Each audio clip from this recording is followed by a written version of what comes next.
Graça e paz, irmãos. Vamos orar. Vamos orar. Carlinho, ora por nós. Em nome de Jesus, ó Deus, nós te louvamos, nós te agradecemos, nós te bendizemos, te exaltamos pelo teu poder, pelo teu amor, por tua bondade, por tua misericórdia, por tua graça infinita. Em nome de Jesus, Pai, olha pela tua igreja, olha pelo teu povo, olha pela minha esposa, Senhor Deus. Ajuda-nos, ó Senhor, a glorificarmos o teu nome, Pai, e a reconhecermos, ó Deus, a tua soberania, Pai, a tua misericórdia, a tua graça infinita, o teu poder eternal. Fala aos nossos corações nesta noite, através da tua palavra, em nome de Jesus. Em nome de Jesus. Amém. Irmãos, ficou um pedacinho só da apostila de teologia espiritual, de matéria de teologia espiritual, e para essa matéria, os irmãos que puderem depois, eu gostaria que vocês comprassem esse livro aqui do pastor Luciano Subirá. É um livro que algumas pessoas já devem ter lido, você acha que já leu, né, Vinícius? O Vinícius já leu esse livro? Tem. E esse livro aqui é um livro escrito, de certa forma, com a experiência pastoral de um homem importante hoje no Brasil, que é o pastor Luciano Subirá. Tem uma representatividade muito grande, uma grande mente, né? Um homem de muito esclarecimento, uma espiritualidade bastante elevada. É um clássico, mais de 100 livros vendidos, e ele vai fazer uma análise sobre a experiência dele em termos de espiritualidade, né? Ele vai fazer uma análise de Filipenses, acho que é o capítulo 3, se eu não me engano, e vai mostrar para nós que espiritualidade não tem nada a ver com produtividade, com performance, né? Que às vezes a nossa preocupação de sermos espirituais ou não diante de Deus, ela está muito associada ao tanto quanto a gente produz. Quantos dias jejuei, quantas horas orei, quanto ofertei, quantos dias fui à igreja, tal. Não que essas coisas não tenham a sua devida importância, mas diante de Deus, nós não somos abençoados pelo que nós produzimos. A nossa espiritualidade não está pautada naquilo que a gente produz, né? Então o pastor Luciano Subirá, ele vai falar um pouco sobre essa questão. Então, para fechar essa matéria de teologia espiritual, que a gente, bem dizer, fechou na aula passada, eu gostaria que vocês lessem esse livro. E, de certa forma, esse livro vai ajudar muito vocês também na compreensão do que, de fato, é importante para você na sua vida. Até que nada mais importe. Eu tenho dele aí, tá? Eu trouxe alguns que eu levei para... Pode ser. Eu tenho outros ali, tá ali na caixa, eu vou trazer no intervalo. É o livro que eu estou dando sugestão também para o pessoal da quarta, lá da sua igreja, que está fazendo teologia espiritual. E é um livro que vai servir para a vida, tá? É um livro que vai servir para a vida. O Vinícius leu, ele pode dar mais testemunho para a gente nesse sentido, que às vezes a gente fica muito preso a isso, né? Não, o que é espiritualidade? É o tanto que a gente ora, é o tanto que a gente prega, quantas almas ganha para Jesus, né?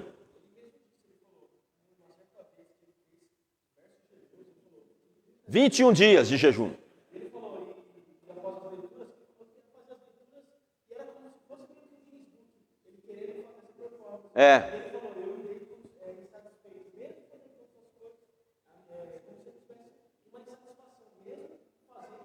Justamente. E o próprio Deus falou para ele, né? No culto, no caso desse culto que eles participaram de uma reunião de liderança, o próprio Deus falou para ele, né? O Espírito Santo de Deus falou para ele, mostrou para ele, ó, você está preocupado com o tanto que você produz, mas você não tem intimidade comigo. Não é o tanto quanto a gente produz, é o tanto quanto Deus faz. Então, às vezes, a gente segue esse caminho da espiritualidade, e não é isso que, de fato, Deus quer de nós. Então, no intervalo, está ali na caixa, ali dentro, ali, os outros livros desse, deve ter uns 10 ali mais ou menos, aí eu trago para cá no intervalo, tá bom? Mas vamos lá. Introdução à teologia pastoral. Vamos lá. Aos irmãos que estão conosco pela internet, estamos iniciando o estudo de teologia pastoral, e eu convido vocês a nos acompanharem aí, tá bom?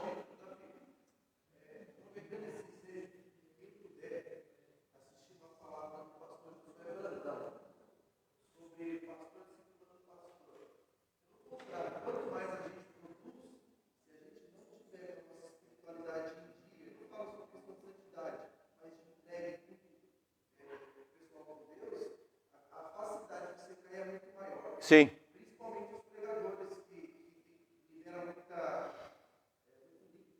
Conhecimento.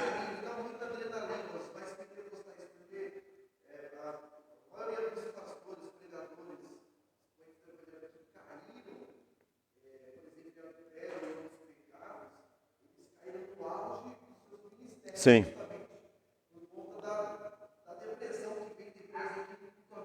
É. Você vê, e com a igreja atual, se a igreja atual pudesse avaliar a caminhada desses pastores, todos eles seriam nota 10 em termos de espiritualidade. Mas, diante de Deus e diante de um documento como esse, escrito por um pastor, de longa caminhada, será que de fato são? Né? Então tem essa questão aí. Pega para mim 3 apostilas aqui, o Gabriel, entrega para minha irmã e para... Tem aí? Então ali, ó. Tá ali. Passa ali. Então tá bom. Coloca no grupo para nós aí o link. Tá bom, obrigado, Gil. Vamos lá, gente, introdução. Todo mundo ouviu o meu áudio que eu coloquei lá no grupo lá, sobre teologia pastoral? Então, por favor, gente, no decorrer dessa matéria, eu vou mostrar para vocês que teologia pastoral não é só para pastor. A gente não pode ter essa mentalidade. Né? Lógico, a gente vai trabalhar mais direcionado a pastores em si, porque o assunto é específico, mas a gente vai mostrar para vocês que isso daqui é para todo mundo. Até para quem não é pastor, é bom que se saiba qual é o papel do pastor, qual que é a importância do pastor, qual que é o peso de responsabilidade sobre as costas dele. Né? Então, por favor, esteja atento em relação a isso. Vamos lá, o áudio está legal, né, Gi? Acho que tá bom, né? Tá bom. Então tá bom, vamos lá. O conteúdo que estudamos tem por objetivo esclarecer o significado de teologia pastoral, uma vez que é imprescindível ao curso de teologia. Teologia pastoral ou poimênica, você tem aí na nota de rodapé, que a palavra poimênica vem de poimen. Poimen seria a palavra grega para pastor, tá? Para pastor. A poimênica, ou em sua profundidade, sobretudo ao aperfeiçoamento do estudante de teologia, tem a pretensão de alcançar e formar uma consciência firme naqueles que são chamados e enviados para realizar a obra de Deus na terra. Então, essa matéria pode ser chamada de teologia pastoral ou poimênica, né? Porque da onde vem a palavra poimen, que seria pastor. Teologia pastoral é todo o empreendimento que tem sua base na revelação bíblica, que compreende em si toda a metodologia para formar a natureza do ministério pastoral. Grifa tudo. Grifa tudo aí. Grifa esse parágrafo todo. Teologia pastoral é todo o empreendimento que tem sua base na revelação bíblica. Nós não estamos trabalhando aqui o pastorado baseado em outra coisa senão na Bíblia. A base é as Escrituras, tá? Por favor. Que compreende em si toda a metodologia para formar a natureza do ministério pastoral. Então, tudo que na Bíblia puder ser usado para trabalharmos o entendimento do ministério pastoral, será estudado, conforme a gente tiver condições e tempo, né? Neste ministério, é a própria liderança que tem a missão de reger a vida eclesial. Vida eclesial, aqui a palavra eclesial vem de eclesia, né? Então, o clero ou a vida eclesial, o conjunto eclesial, seriam aqueles que regem a igreja, né? Seria isso. Então você tem a palavra clero tem a ver com eclesia, né? E vida eclesial também vem de eclesia. Eclesia quer dizer igreja. A igreja é o grupo daqueles que foram chamados de dentro para fora. O clero é aqueles que governam a igreja. O conjunto eclesial, o grupo eclesial, é aqueles que governam a igreja. A gente normalmente chama eles de quê? De obreiros, né? Seriam os obreiros. Esse é um termo mais nosso, né? Mais pentecostal. Toda a realidade da existência eclesial não pode dispensar a natureza do ministério pastoral. uma vez que a sua constituição tem sua origem no chamado divino. Grifa aí também, no chamado divino. Então a gente tem o quê? Tudo isso daqui, o clero, o conjunto eclesial, os obreiros em si, tudo isso aqui só tem a sua validade por causa da vocação divina. Da vocação divina. Se a vocação divina não estiver por trás dos obreiros, do clero em si, não adianta nada. Então tem que ter vocação. A vocação, aí entra no caso um aspecto muito importante. Eu posso tomar uma atitude de querer ser obreiro. Eu posso querer ser parte do clero. Eu posso desejar isso. Paulo disse que aquele que almeja o episcopado. O episcopado vem de episcopo. Episcopo quer dizer bispo, né? Aquele que almeja o episcopado ou a vida de obreiro, excelente obra almeja. Mas uma coisa é almejar, outra coisa é ser vocacionado. Então você pode almejar, mas se você não for chamado, não adianta nada. Entendeu? Então, em primeiro lugar, não é ruim que tenha o desejo. Paulo está dizendo, excelente obra deseja. Parabéns, vocês estão excelente obra vocês estão desejando, mas não é só o desejar. Tem que ser vocacionado, tem que ser chamado, porque senão o negócio não acontece. Obrigado, Gil. Entendeu? Então, acima de tudo, o desejo, ele é humano, é aqui, esfera horizontal. Agora, o chamado, ele é divino, é o que vem do alto. E ele, na sua presciência, e é interessante isso, toda vocação, todo chamado divino tem por base o quê? A presciência de Deus. A presciência de Deus seria o ato de Deus saber todas as coisas antes mesmo que ela aconteça. Então, quando Deus vocaciona alguém, Ele já vocaciona com um propósito pré-determinado nos seus projetos divinos. Olha só, coisa linda. E isso, é lógico que a vocação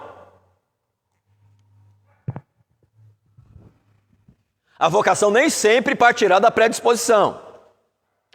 Existe a vocação para aqueles que almejam, mas existe vocação para aqueles que às vezes nem entendem que serão. Paulo, que predisposição Paulo tinha para ser apóstolo? Nenhuma. Que predisposição Pedro tinha de ser apóstolo? Nenhuma. Eles nem sabiam. Bom? Sim.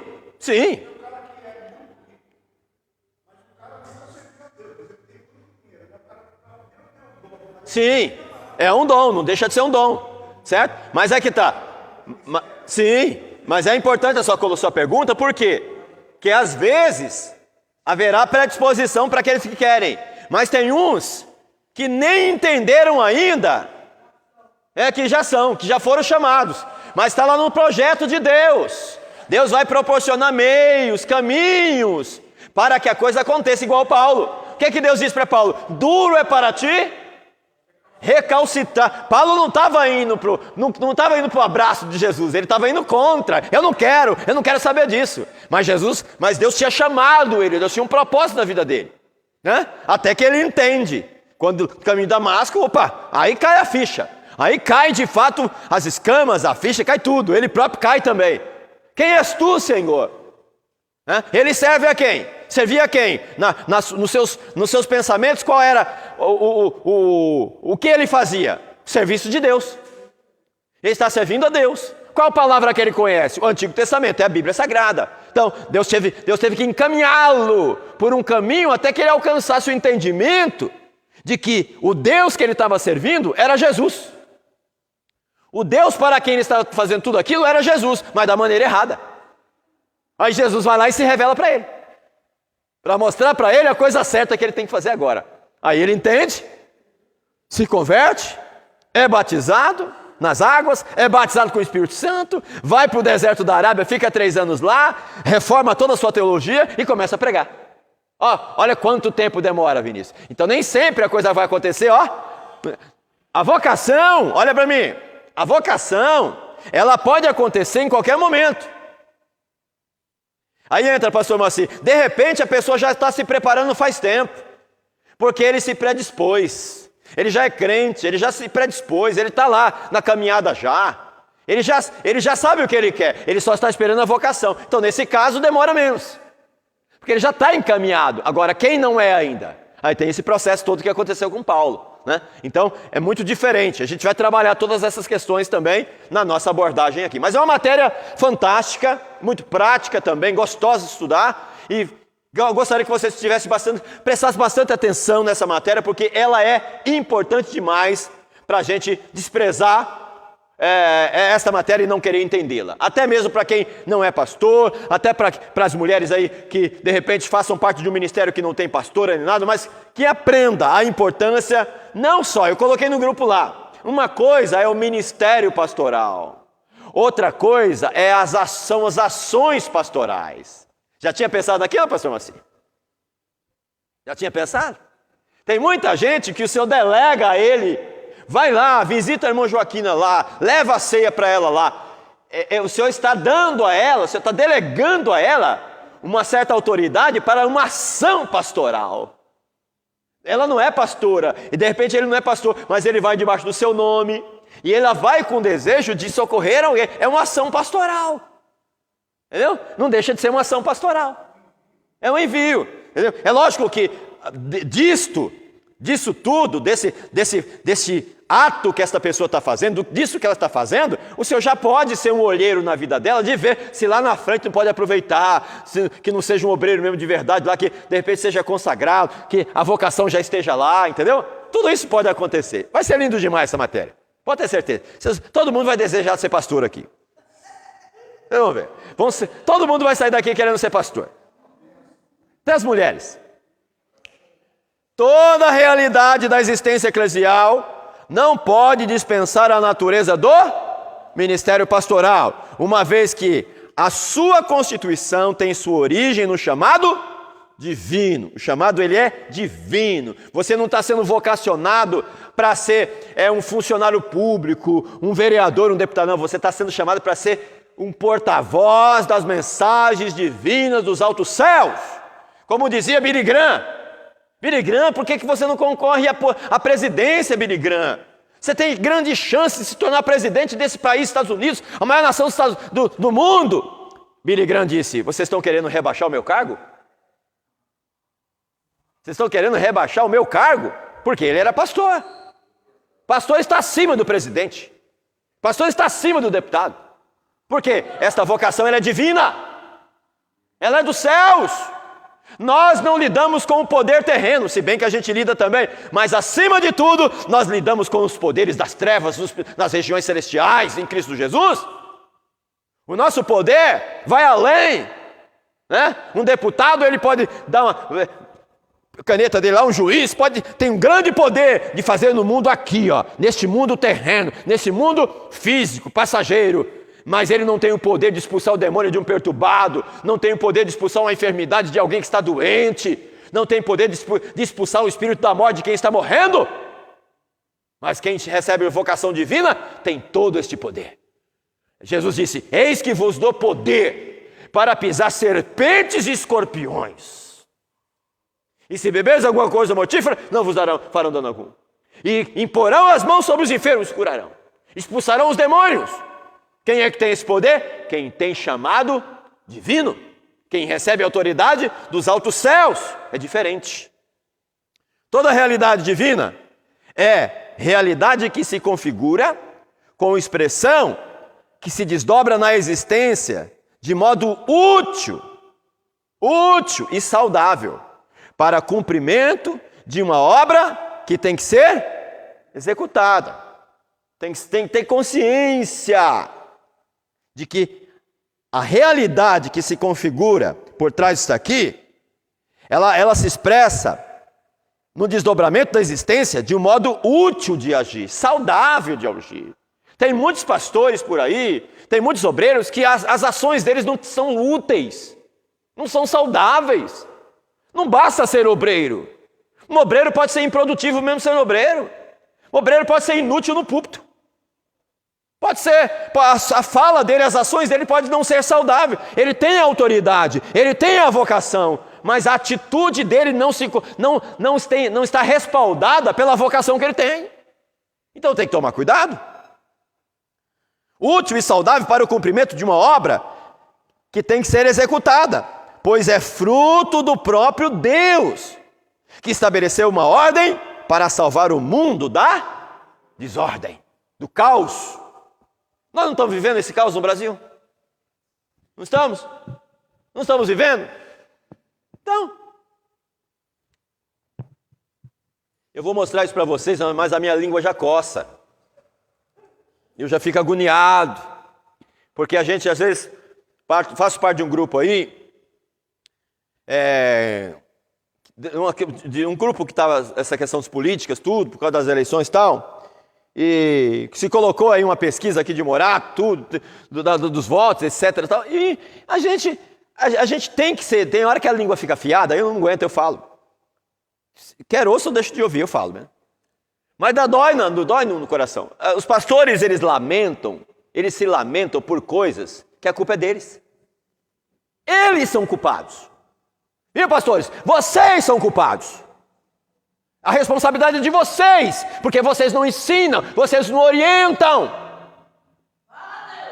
Vocês estão trocando o culto de ensinamento, estão trocando o culto de doutrina de ensinamento, escola dominical, por movimento, por oba-oba, por festividade, que só alegra o povo, só enche a barriga do povo com salgadinho, o povo vai para casa e se desvia depois em casa.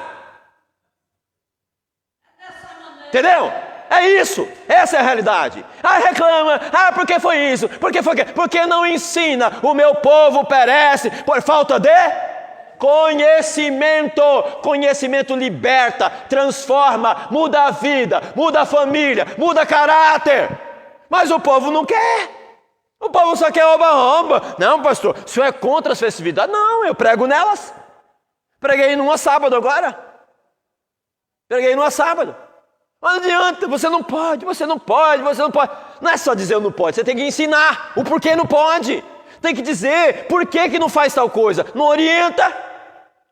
É só o culto de domingo. Aí de vez em quando festividade a igreja lota. Sempre os navegantes que somem do culto, aí só aparecem nas festividades. As irmãzinhas toda periquitada, cheia suas maquiagens lindíssimas, seus vestidos flamejantes, seus sapatos altos, bonitonas tal, mas depois desaparecem. São espiritualidades frouxas, espiritualidades emergentes, momentâneas, que só duram um final de semana, depois acabou. Cessa. Movimentos que só traz gente que não quer saber de nada de verdade, não quer ensinar, não quer sentar para aprender, não quer mudar caráter, só quer saber de sapatear. É só oba-oba. São espiritualidades sapateados de movimentos que imitam outras religiões e tudo, mas não querem a palavra, não querem orar, não querem se arrepender dos seus pecados que estão escondidos. E ouça todo mundo que quiser ouvir. Ouça. Se não quiser, desliga. Saia da live aí. Porque é isso. Qual é as lives que... Não pergunto para o pastor assim, quais as lives que normalmente enche? As lives das revelações. É só colocar lá, 8h30, e iniciaremos o nosso culto de revelações, tal. Aí enche, porque o povo está lá, é mesmo Deus, fala Deus. Parece cartomante. São profetas feiticeiros. Profetas que não têm Deus na vida, que falam em nome do diabo, usam o nome de Deus, mas estão a serviço de Satanás, porque revelam mentira, revelam coisas que não prestam. É o povo que só quer o seu ego massageado, mas não quer se arrepender, não frequenta igreja, não ora, não busca Deus. Só busca Deus quando a vida está derrotada, arrebentada. Mas quando tudo está bem, some das igrejas.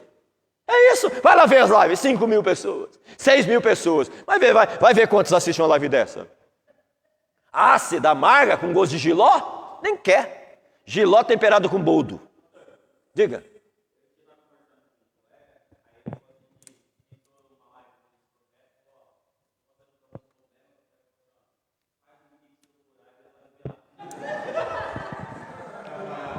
São os tontos da vida.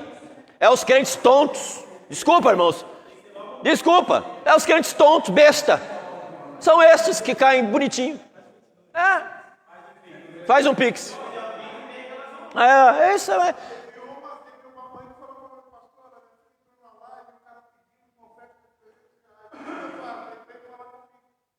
Ainda vai perguntar.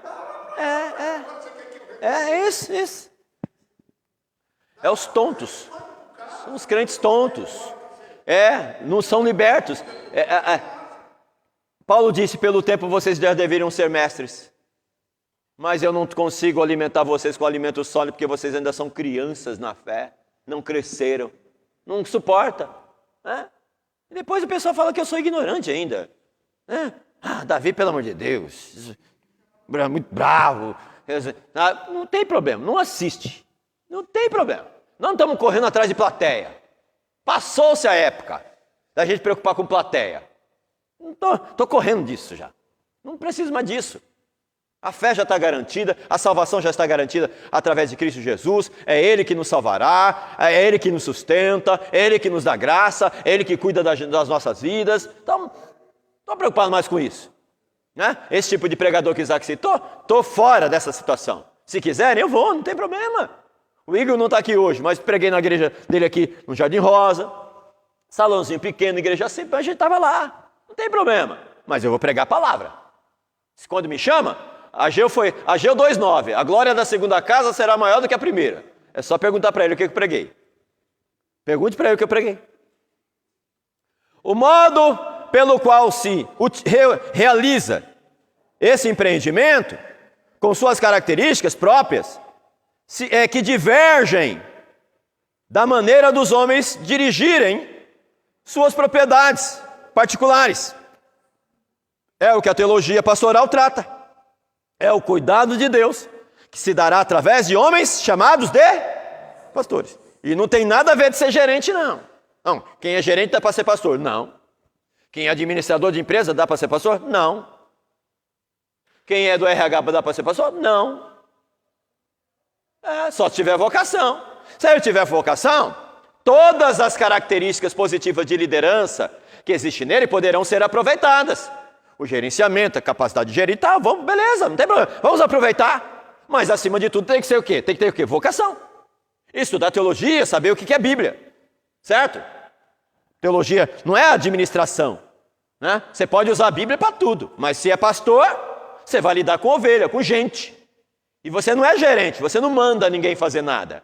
Você não delega como se estivesse mandando igual gerenciando. É a igreja de Deus, você está servindo, às vezes não recebe nada, e você às vezes tem que perder noite orando pelo povo, visitando o povo no hospital, etc. Ou seja, a vida é totalmente diferente, não vai querer confundir não. Não vem querer inventar teologia gerencial, não. Não. É diferente. O termo igreja e o conceito de pastoral. O que é igreja? O que é igreja? A igreja é o conjunto de todas as pessoas que aceitaram Jesus como seu Salvador e seguem a Deus através dos mandamentos descritos nas Escrituras Sagradas. É o povo eleito que vive a comunhão com o próprio Deus, com a humanidade e com o mundo. Grifa essa frase aí. Então nós temos um tripé. Nós somos um povo eleito que tem comunhão com o próprio Deus, com a humanidade, e com o mundo. Você tem um mundo ao seu redor, o mundo de maneira geral, mundo social, mundo político, sociológico e tal. E você tem a humanidade, às vezes as pessoas estão aí do seu lado. Então tem todas essas questões, é um relacionamento entre eu e Deus, entre eu e o meu próximo e etc. E o pastor, no caso, fica no meio desse tripé. O pastor cuida do povo, deve satisfação a Deus e tem que se preocupar com o mundo de maneira geral. Compreende-se melhor a igreja quando se pode examinar a origem do termo igreja, que vem bem como a sua própria natureza. Aqui, eclésia. Eclésia. A palavra eclésia, na verdade aqui são 2 Ks, no original são 2 Ks, que se pronuncia como se fosse eclésia, mas o que aqui é um prefixo, Eclésia, é um prefixo, de negação, tirado de dentro para fora, para ser o povo de Deus, no caso. É o povo de Deus tirado de dentro para fora, de dentro do mundo para fora do mundo, para ser igreja de Deus. Seria isso. Isso é igreja.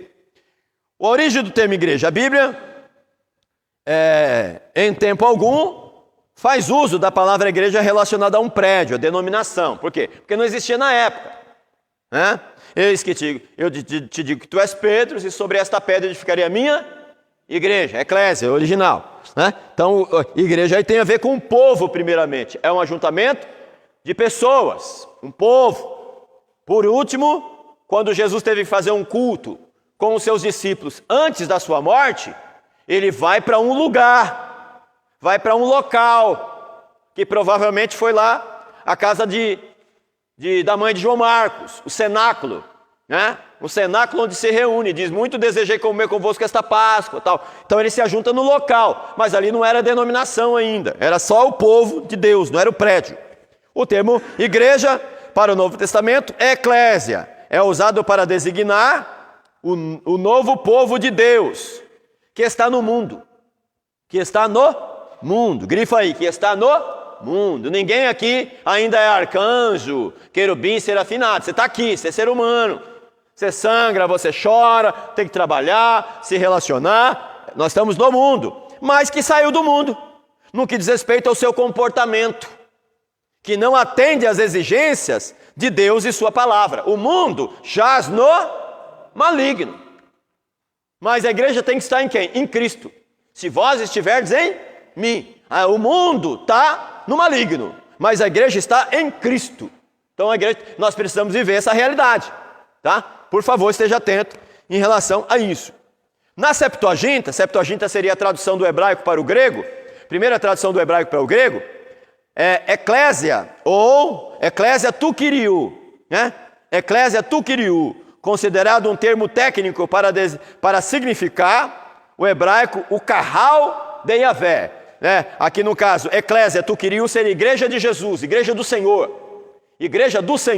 E carral Yahvé seria a igreja de Yahvé. Carral é o termo igreja no Antigo Testamento.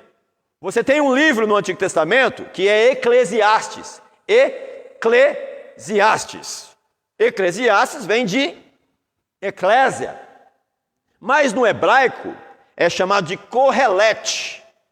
O livro de Eclesiastes é chamado de Correlete. Corre vem de carral, né? Correlete vem de carral, né? É o pregador que fala à igreja. Então Salomão, ele diz, eu, o pregador, fui rei sobre Israel. Então ele é o pregador que fala à assembleia. Salomão é o pregador que fala para o carral, para a carral de Yahvé, a assembleia de Yahvé, é a igreja de Deus, né? Então o termo eclésia é grego, carral hebraico, da onde vem o termo correlete, que seria o nome original do livro de Eclesiastes. Tá?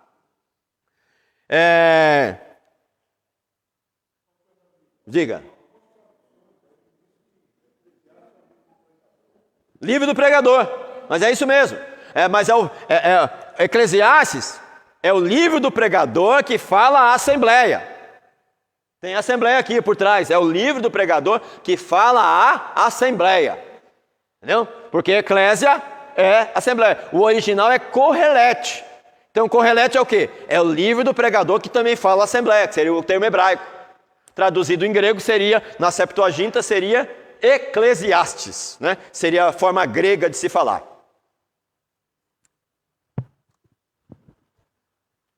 Seguindo.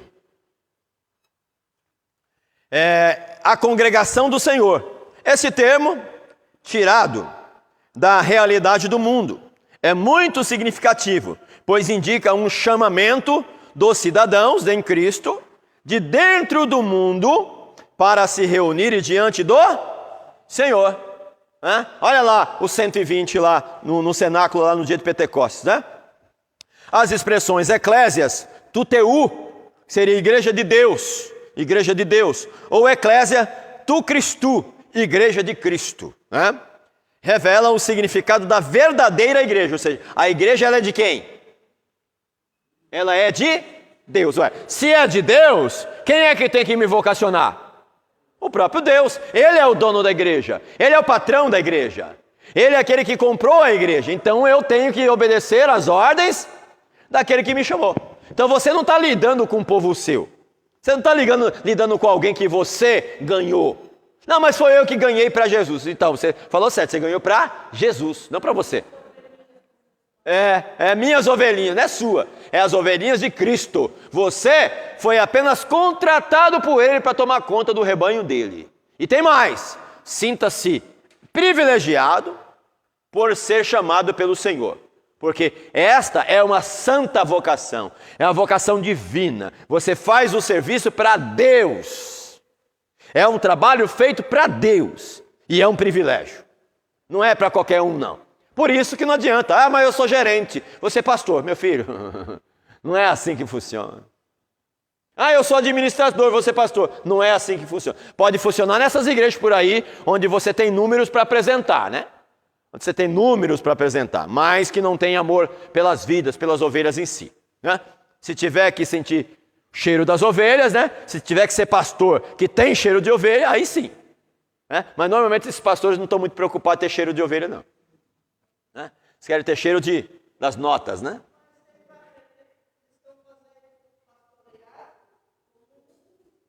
Um administrador, é um gerente.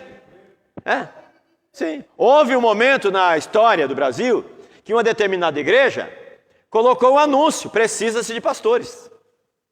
Já imaginou? Um anúncio na internet: precisa-se de pastores, como se estivesse contratando um empregado comum. Teve isso aí. Vou citar nome por questão de precaução. Tem que levar currículo, tem que ter formação, né? Tem que passar 3 meses de experiência para ver se vai render e tudo, né? Se não render, mandado embora. Não passa, né? Tem que ter o relatório, né? Vamos para cá.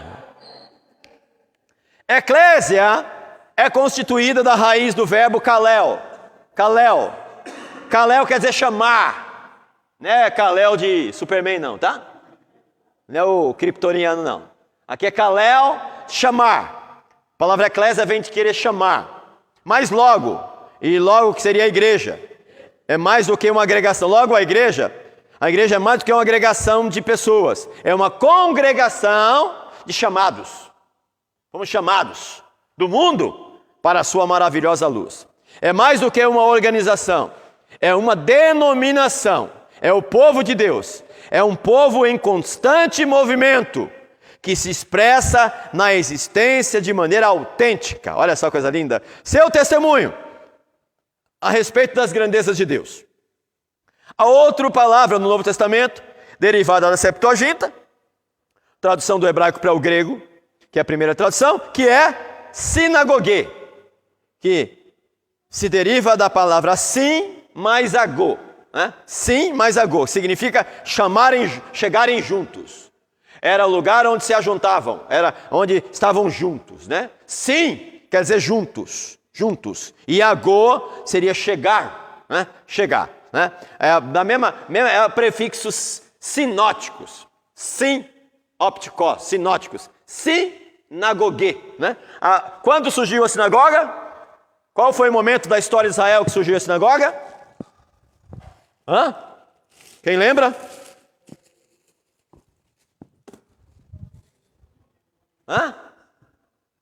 Quando foi que surgiu a sinagoga na história de Israel? Já esqueceram? Quando? Não entendi. Não. Ali no caso é o lugar do encontro. Ali no caso, dali surge o templo, né? Sinagoga não. Sinagoga surge bem depois. Quando? No período interbíblico? Depois da Babilônia? Com Moisés? Não, bem depois. Vou tomar os certificados, hein? No cativeiro babilônico. E por que surge a sinagoga no cativeiro babilônico? Para sustentar a cultura, a religiosidade do povo. Não tinha mais templo. Como o povo está numa terra estranha e não tem mais templo, eles criam a sinagoga. É o lugar onde eles se reúnem juntos, onde eles chegam juntos. Era o lugar onde os cultos continuaram acontecendo. Por isso, as sinagogas se espalharam por todo o mundo. Quando Paulo vai começar a evangelizar lá em Atos, você vê que a primeira coisa que Paulo fazia, quando ele chegava no lugar, era procurar o quê? Uma sinagoga. E qual era a condição para se fundar uma sinagoga num lugar? Quem lembra? Tinha que ter de 10 homens para cima. 10 homens, porque as mulheres normalmente não eram obrigadas a frequentar. Certo? Então, nesse caso, você tem o surgimento, é chamado de movimento sinagogal. É importante. E isso por quê? Porque as sinagogas foram os locais onde os apóstolos começaram a pregar o evangelho lá em Atos. A evangelização começou a acontecer na sinagoga. Então, a sinagoga também é uma palavra importante para a gente entender o que é a igreja. Jesus, ele vai ler o livro do profeta Isaías lá, se não me engano, acho que é o capítulo 61, né? Que o Espírito do Senhor está sobre mim, pelo que me ungiu, hoje se cumpriu essa profecia. Ele está na sinagoga, ele está lendo o livro do profeta Isaías, na sinagoga. É importante. Então anotem aí, para não esquecerem isso. É uma informação importante. Esta palavra é exclusiva para denotar as reuniões dos judeus no aspecto religioso. Sinagoga. O povo de Deus é aquele que está junto e que caminha junto numa mesma direção. E é interessante, vale a pena fazer essa observação também, era aqui que se dava a educação dos judeus, ensinamento. Não era só um culto, era ensinamento da lei, dos profetas, os salmos. Alguns vão dizer que até que usava-se como esse espaço para ensinar até as crianças, quando elas tinham que começar a ser educadas a partir da lei, né? Então é um lugar importante. Natureza da igreja. Quem fundou a igreja? Quem foi que fundou a igreja? Quem foi que fundou a igreja?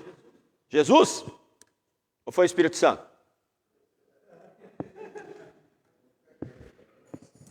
Não foi Pedro? Não. Humanamente falando, Pedro. Humanamente falando, Pedro. Porque ele é o apóstolo principal, Lógico que existem muitas interpretações em relação àquele texto. Eu te digo que tu és Pedro, e sobre esta pedra edificarei a minha igreja. Né? E alguns vão dizer que Pedro é fragmento de pedra. Né? Pedro não é a pedra angular. A pedra angular é Cristo. Só que existem algumas interpretações que de fato vão entender que Pedro, ele vai ser uma das pedras principais num edifício depois de Jesus. Então, humanamente falando, quem prega e que abre, que lança as pedras fundamentais do surgimento da igreja é Pedro, no sentido humano. Né? Só que quem de fato funda a igreja é Jesus. É Jesus, porque é Ele que envia o Espírito Santo. Ele mesmo diz, se eu não for, o outro Consolador não pode vir. Mas se eu for, eu enviarei o Consolador para vós, para que vocês não fiquem órfãos. Então quem é que envia o Espírito Santo? É o próprio Jesus. E ali nasce a igreja em Atos 2. Então, a data do nascimento da igreja é Atos 2. É o dia de Pentecostes. Tá? Ali é a data do nascimento da igreja. Não existe igreja antes. No sentido oficial da palavra, não existe igreja antes. Lógico que existe igreja, porque a partir da ressurreição Jesus começa a tomar ceia com os discípulos. Então, se ele toma ceia, as configurações neotestamentárias da igreja já estão sendo lançadas. Mas o Espírito Santo não tinha descido ainda porque Jesus estava aqui. Então, para a igreja nascer no sentido oficial, Cristo precisa ir para que ele seja glorificado lá e encerre a dispensação da lei, especificamente falando, e comece a dispensação da graça com a descida do Espírito Santo. Então é importante a gente entender isso. No sentido histórico, né? É bom que a gente entenda. Tá? Então Jesus é aquele que funda a igreja. Essa é uma pergunta feita pela exegese moderna. É considerado uma problemática. Em que sentido se fala em fundação da igreja? Em que sentido Jesus fundou a igreja? Através da origem, se manifesta a essência da igreja. Pode-se considerar que a igreja foi pensada a partir de uma caminhada histórica. Grifa aí. Pode-se considerar que a igreja foi pensada a partir de uma caminhada histórica. É o mais importante projeto de comunidade desenvolvido pelos seguidores de Jesus Cristo. Certo? A igreja ela é fundada mas ela vai se desenvolvendo com o tempo. As configurações de igreja. Você acha que, por exemplo, Pedro, lá no dia de Pentecostes, a Pedro tinha consciência de que ali estava nascendo a igreja? Vocês acham? Não. Para os apóstolos, você acha que eles tinham essa mente aberta? Está nascendo a igreja, ó, nós estamos fundando a igreja. Não, eles não tinham tudo isso na mente. Tanto é verdade que para Pedro, o judaísmo ainda está valendo. Para Pedro, ele é judeu. Ele é israelita judeu, judaizante. Demorou tempo para eles entenderem. Demorou tempo. Entendeu? Por que Pedro faz aquela observação quando ele vai na casa de Cornélio? Está lá pela cidade, visitando ali. Ele tem uma visão, né, de um lençol, que está cheio de animais impuros. Tal. Deus fala, come Pedro, mate e come. Não, nunca entrou coisa comum e imunda na minha boca. Tal. Aí depois da visão, começam a bater lá na porta, no portão da casa onde ele estava. Pedro está residindo aqui? Pedro está nessa casa? Até que avisaram Pedro, Pedro, estão te chamando lá. Olha, nós viemos aqui a mando de Cornélio. Quem é Cornélio? É um cidadão romano. Um cidadão romano tal, que é temente a Deus, faz esmola, é um homem piedoso, e ele mandou vir te buscar. Mas como assim mandou me buscar? É que Deus se manifestou a ele. Deus se manifestou a ele e Deus mandou que ele mandasse chamar você. Para Pedro foi muito esquisito isso. Foi muito doido. Tanto é verdade que quando eles veem os homens nas portas chamando ele, na hora ele lembra da visão. Que os animais imundos eram como eles consideravam os gentios. Os gentios. Aí Pedro vai. Antes de começar a pregar para Cornélio e para a casa toda que dele estava reunida lá, tinha um grupo de pessoas que falavam, vocês sabem que a gente não deveria estar aqui. Por que ele diz isso, se Jesus disse ide por todo mundo e pregar o evangelho?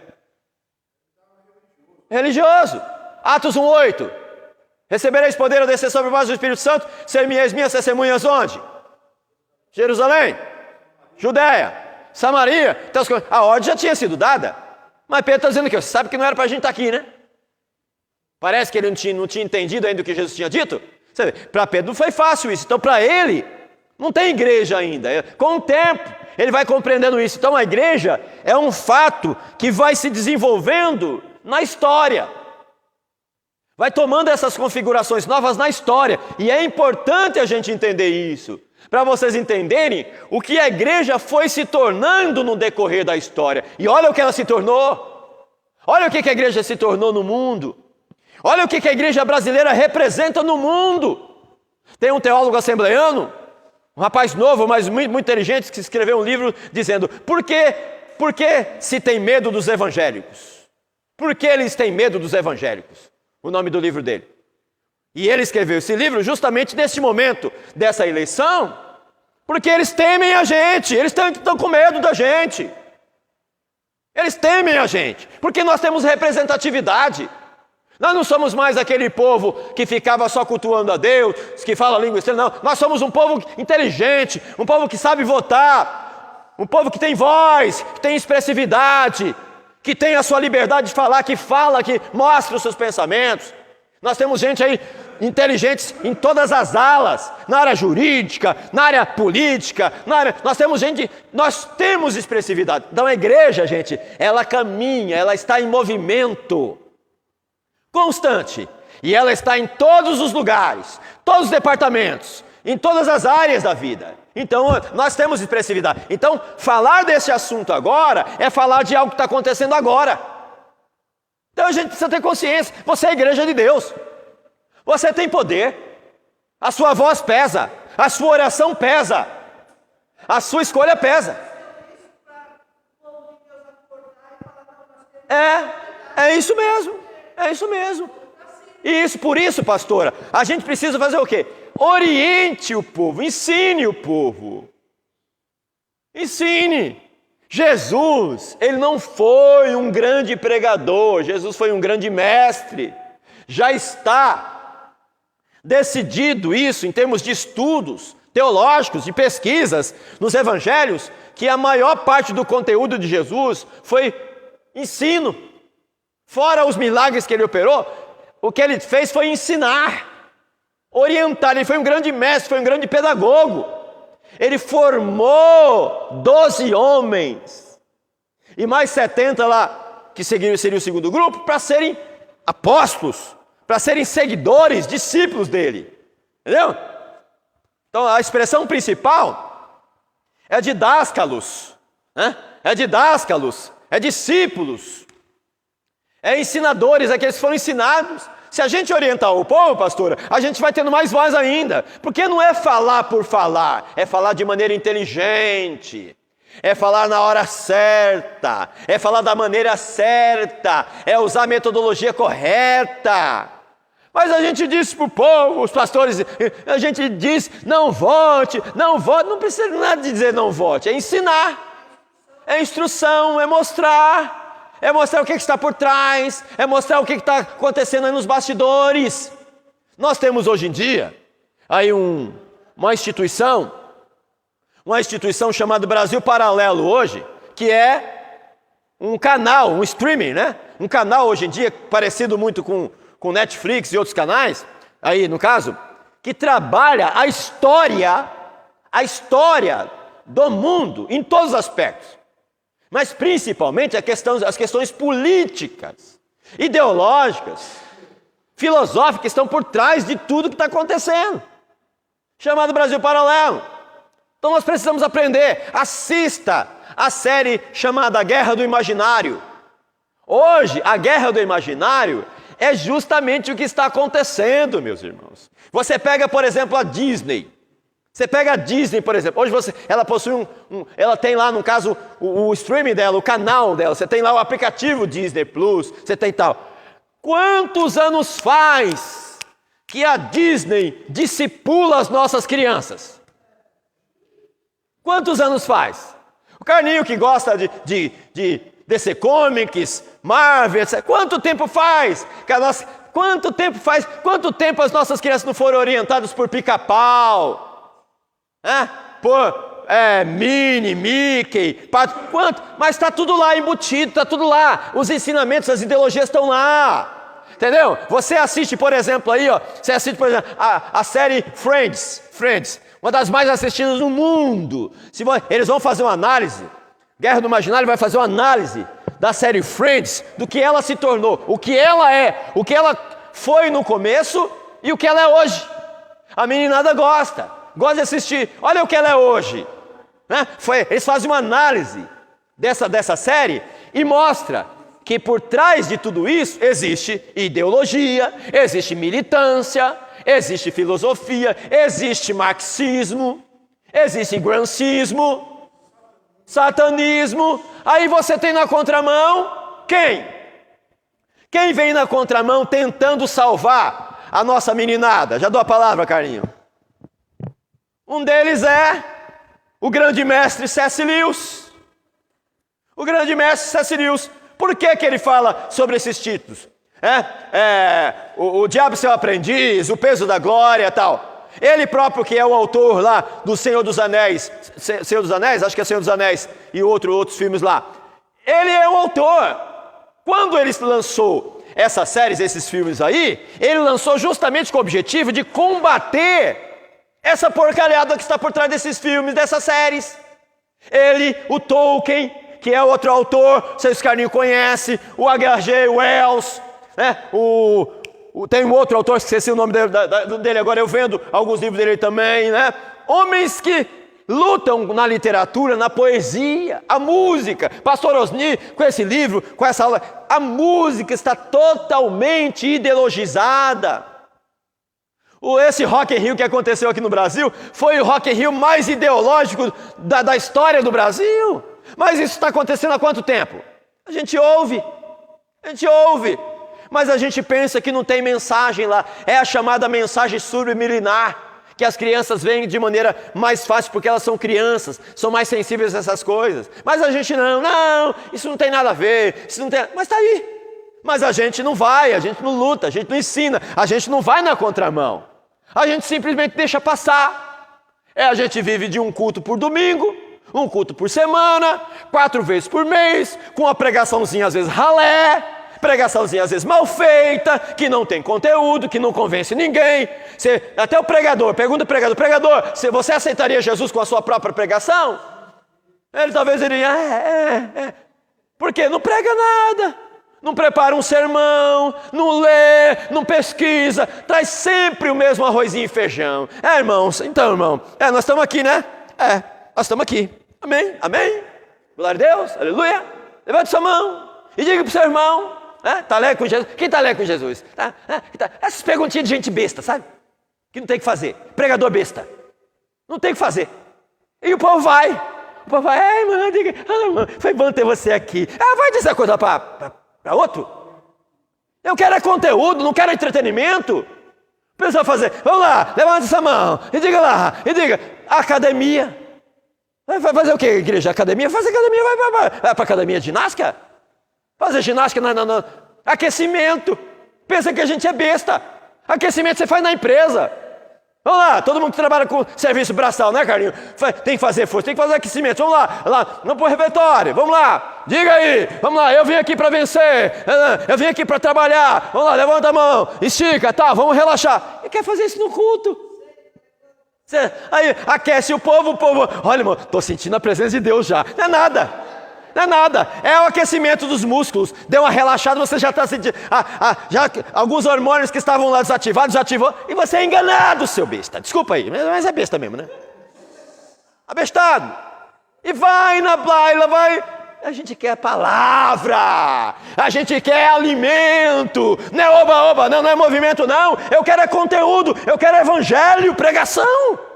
Mas não, a gente vai lá, não, que coisa, que o culto foi hoje, foi maravilhoso, eu estou aqui, estou até feliz aqui, eu quero ver segunda, quando os nervos amanhecer tudo enrijecidos, né?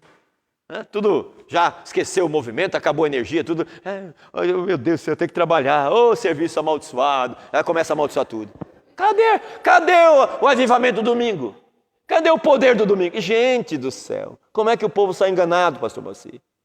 O meu povo perece por falta de conhecimento. Não precisa ser aula, pode ser pregação, mas uma boa pregação, que tenha conteúdo, que exorte, que bote a gente para cima, para entender que Deus é tudo e que eu sou nada. Diante dele, sou nada. É lógico que eu não digo isso diante do povo. Diante do povo eu não posso me colocar assim, mas diante de Deus, gente, eu não sou nada. É Ele que dará, é Ele que nos capacitará, é Ele que nos dará graça. Me apresentaram no domingo na igreja do Igor lá, está aqui o professor, não sei o quê. Quando você fala professor, o pessoal já não quer te ouvir. Já dou a palavra, Carlinhos, já te dou a palavra também, Isaac. Falou que a gente... Quando a nossa igreja, não me apresenta como professor, não. Fala o pastor Davi aqui, pastor Davi, o diácono Davi, o servo Davi, o cooperador, não tem importância. Aí você apresenta como professor e fala, meu Deus do céu, pastor, não vamos ter pregação, vamos ter aula. Eu sei, mas calminha. Mas amém, né? Mas lá vai o professor falar, né? O pessoal não tem como correr mesmo, né? Todo mundo quer o salgadinho que vai ter depois do final do culto mesmo, né? Ninguém quer ir embora para cá para encher a pança, né? Aí eu vou lá pregar, o pessoal vai ter que me ouvir, vai ter que me escutar, porque até esperar que tenha o almoço, a janta ou salgadinho para comer, para encher em casa, não precisar nem jantar, né? O pessoal vai já preparando, já vai. Pensamento da coxinha, né? Então, pelo amor de Deus, ainda bem que entrou antes, depois de tudo, né? Mas você vê, não que os irmãos foram por causa disso, né? Mas acontece muito. Né? Aí vai lá o pregador pregar. Graças a Deus que Deus dá graça para a gente, que a gente sabe diferenciar o que é pregação e aula, que Deus fala. Deus manda uma palavra, tem misericórdia e fala. Mas a maioria das vezes, eu tive o contentamento da filha do pastor presidente que estava lá presente. Já foram da Deus e Amor, ela já foi back vocal lá da Léa Miranda, da Débora Miranda. Gente que conhece aí um pouquinho, advogada, pedagoga, tudo. Eu tive o contentamento de falar, olha, há muito tempo que não ouvi uma palavra dessa, pastor, Deus abençoe. Eu falei, que bom, graças a Deus, me salvei. Ufa. Me salvei, né? Mas é isso, irmãos. Há quanto tempo mais a gente vai viver nessa pindaíba toda aí, né? De igrejas que não tem palavra no púlpito, vira o domingo e não tem conteúdo, não tem nada. Só sai movimentinho, oba-oba, só fala pro seu irmão e diga pro seu irmão, pelo amor de Deus, não faz comigo não. Fala, Carlinhos. Que a glória desce para baixo, né? É os chavões, né? Os famosos chavões, né? Fala, Carlinhos.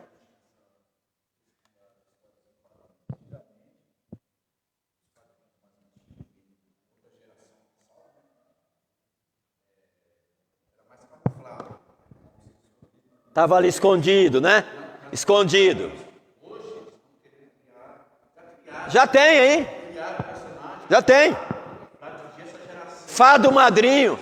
Fado madrinho. Entendeu? Tá aí.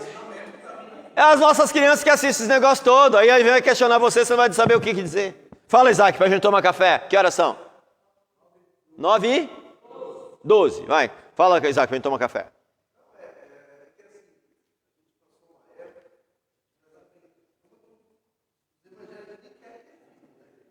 Hoje não mais, né?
Ah, se eu soubesse coisas que aprendi só depois de ter filhos. Gary Chapman. Essa questão. Isaac, a vida, ela é um eterno aprendizado. Ela é um eterno... Nós estamos numa escola que nós só sairemos daqui formados quando formos glorificados para o céu.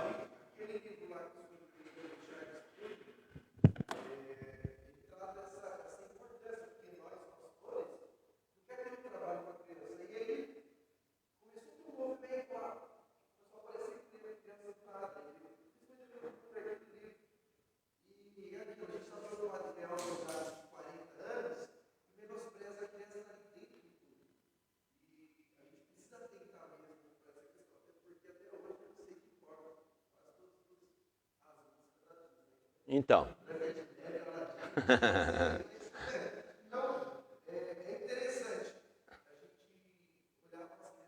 E é interessante, ó, essa questão que o Isaac está falando, ó, lógico que existem outras pessoas que já fizeram isso também antes, mas não de uma maneira tão lúdica assim como foi feito. Por exemplo, o único pastor que se atentou para essa questão de desenhos para criança com uma pegada bíblica foi o R.R. Soares. Com o mundinho lá. O mindinho, né? Mundinho, é mindinho, né? Vocês assistiam? Aí, tá vendo?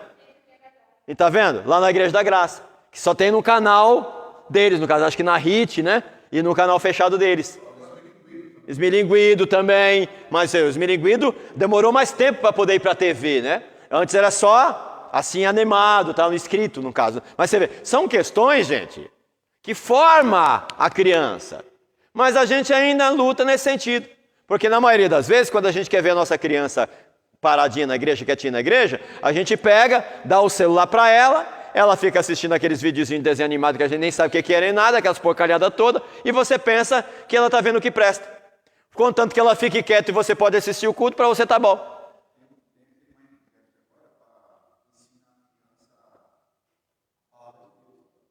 Tem o Minecraft permitiram? Olha só, que bênção, né? Tá vendo? Tá melhorando, né? Mas a gente está só engateando ainda, porque as nossas crianças ainda sofrem muito com isso. Mas amém. Vamos tomar o café e a gente já retorna já.